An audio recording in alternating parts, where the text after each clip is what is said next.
Hi, scholars. Today we are looking at Is Everyone Really Equal?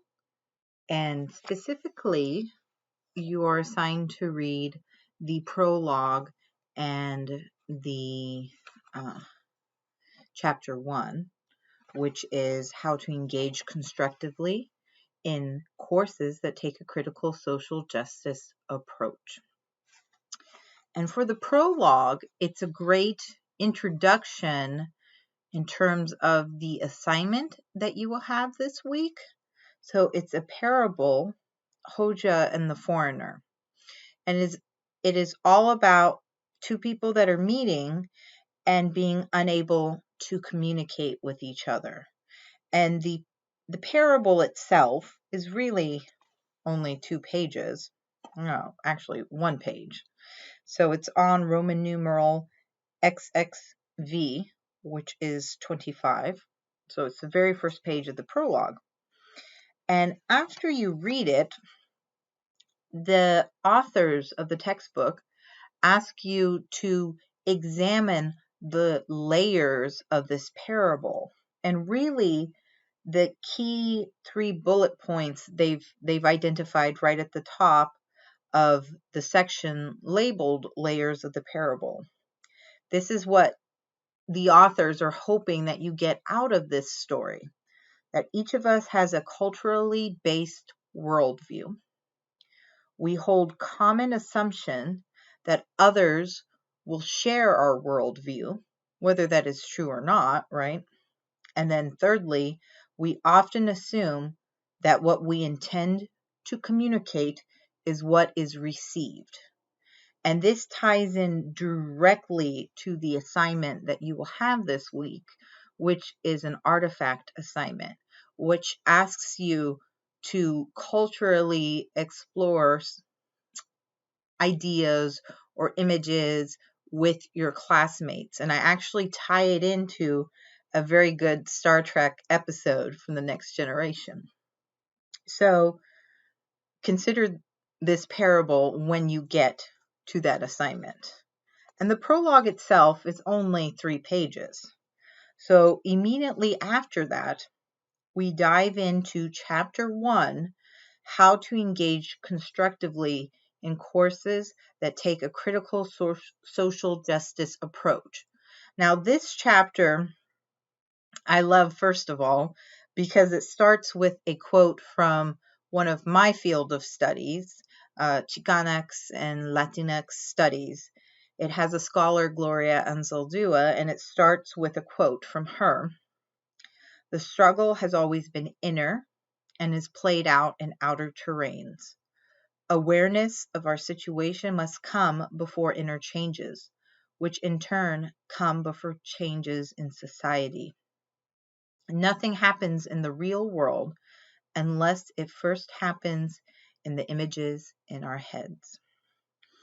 And so they really identify, after that quote, what social justice education is really about. And it's at the very top, first paragraph on page 1. It says, a critical stance means, by critical stance, we mean those academic fields, including social justice, critical pedagogy, multicultural education, anti-racist, post-colonial, and feminist approaches that operate from the perspective that knowledge is socially constructed and that education is a political project embedded within a network of social institutions that reproduce inequality.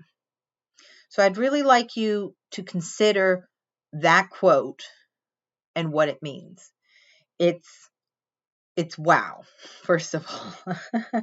So it's telling you that all of our ideas in life are socially constructed, all of our knowledge is socially constructed, and that education is politically charged. So this idea of an objective education that doesn't involve maybe extreme points of view or extreme ideologies, like you can take yourself out of your learning. That doesn't exist, because the structures that represent education, that represent every field in our life, government and healthcare and housing, they all are reproducing inequalities. That's why we have so many social issues that are happening in our society. And so the authors in this textbook are asking you as readers and eventual, scholars, although, you enter my classroom, you're a scholar right from day one. They ask you to reconsider how you will approach the knowledge in this class. And they give you some really good examples.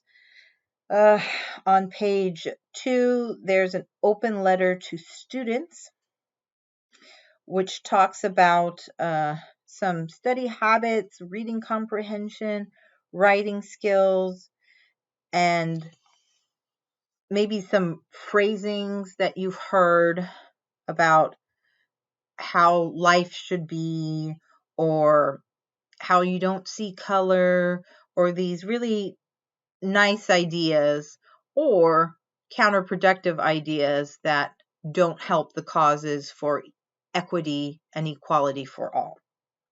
And so we will be exploring in this class a whole bunch of the isms. So sexism, racism, classism. You will get a very wide breadth of social justice topics and issues in this class. I do have a guide, a PDF guide that you will be able to use with this chapter. I recommend you print it, you take some notes from this first chapter to help you with the later assignments. This first assignment you will be able to complete even if you haven't read this chapter. I want to give scholars in the class time to get their textbooks. But I do want you to consider the guidelines they laid out in chapter 1 on the bottom, at the bottom of page 4. There are 5 guidelines that they suggest you keep in mind as you are working through the readings and working through the class. And I think that they are really good guidelines for our class as well.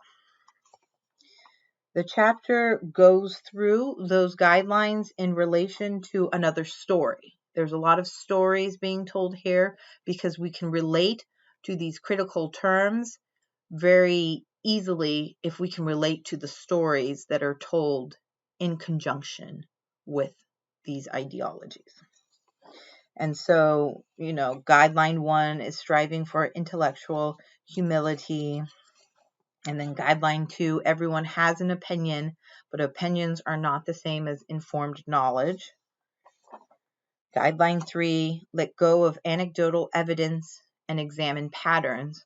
Now this one, I'm not sure I completely agree with, because some of the anecdotal evidences that are actually patterns are those that communities of color and people of color talk about, of experiences of racism or racist sexism that they have unfortunately had to deal with their lives. And so the stories that are being told are not just one singular, oh, this happened to one person. It's told in a way that it is a pattern that repeats itself. And so guideline 3, it's a little iffy for me. So keep that in mind with guideline 3. Guideline 4 is use reactions as entry points for gaining deeper self-knowledge. So it's really important that we don't fall into binaries in which we say, well, anyone that finds themselves in a dominant group is bad, and anyone that is in a subordinate group or minority group is good. It's not an either or scenario, and it's actually a lot more complicated. For example, if you are multiracial or biracial or white passing, it changes your experiences. but it doesn't mean that you're not still self-identified or a member of a community. And in fact, that is its own issue. Often the associated phrasing with it is colorism. So for instance, myself, I am Mexican, but if I didn't say I was Mexican, I can be white passing. So what does that mean with my experiences? And so sometimes our first reactions to what we are learning, we might have to sit with it a little bit and then question it and then ask questions or communicate with others in the class. And so just really use it as an entry point to exploring new ideas that maybe you wouldn't have considered.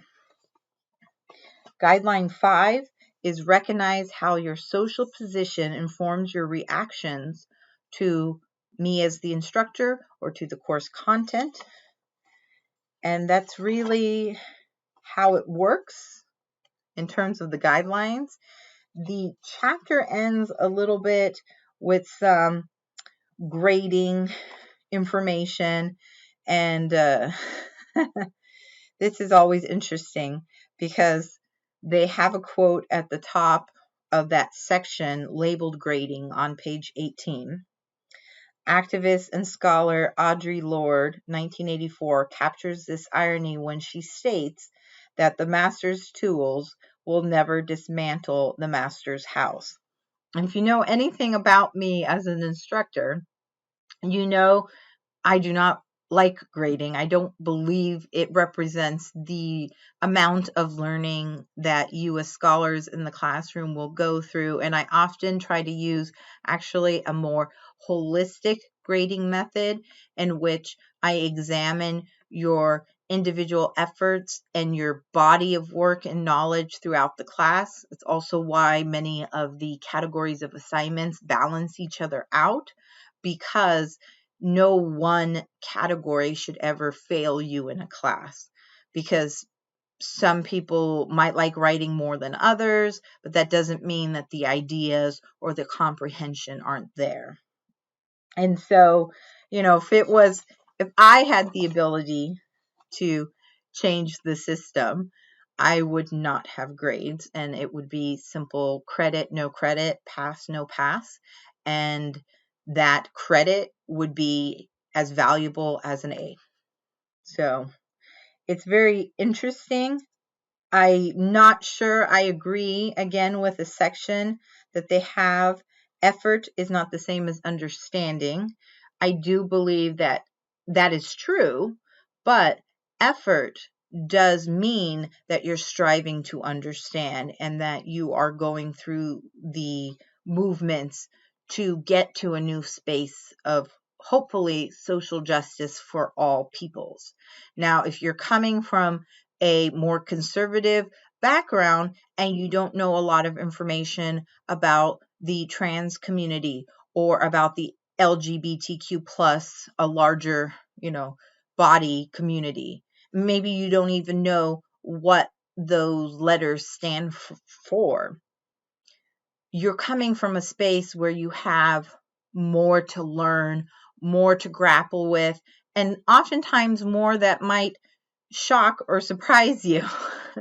And the hope is that you will open your mind to becoming or to learning something new about a community that maybe you knew initially nothing about, and becoming more empathetic and wanting equity and justice for all peoples, no matter what community they belong to. And I do think that we have to give individuals time to grapple with these ideas. Because if there's one thing you're going to learn very quickly in the next sections about culture and socialization, it's that what we are taught and what we learn at a very young age, and especially by our parents and by our friends, it can stick with us and embed itself into our very fabric of who we are without us even realizing that we are very rigid or that we never gave ourselves spaces to grow as people in a community. And so I think that chapter will be really telling. It gives you a lot of opportunities for self-reflection. And that will be key in this classroom. An ability to self-reflect on your own experiences, on your own knowledge, and on your own biases, assumptions, prejudices, etc. And I really look forward to learning more about everyone in the class and to the first assignment for week 2. Please reach out with any questions.